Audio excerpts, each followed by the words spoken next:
You could post it on Instagram. You can get the communities out there to you. And that's how I built my brand with Young, Bold, and Regal. It started off with telling my friends to utilizing the websites, to utilizing Instagram Reels. When I started 10 years ago, there wasn't an Instagram Live. I couldn't go live at an event, right? But I could go to your football game next week, and I can go live, and I could tell that story. And I could tell that story with you, and I could tell that story without you, and then I could tell Nick that story. And I could put it online, and I could put it on a safe space online, and it could live forever. And that's what I like to do with my content when it comes to Young, Bold, and Regal. It's timeless, it's classic.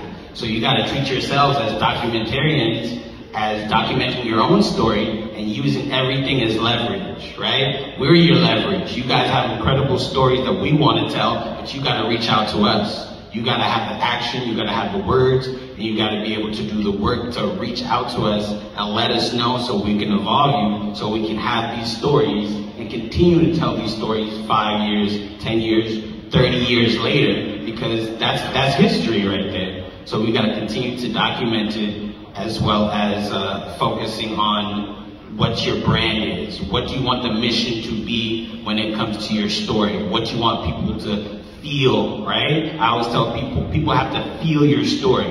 So they gotta be able to tell that by the second they look at your piece of content or by the second they talk to you. They gotta feel you.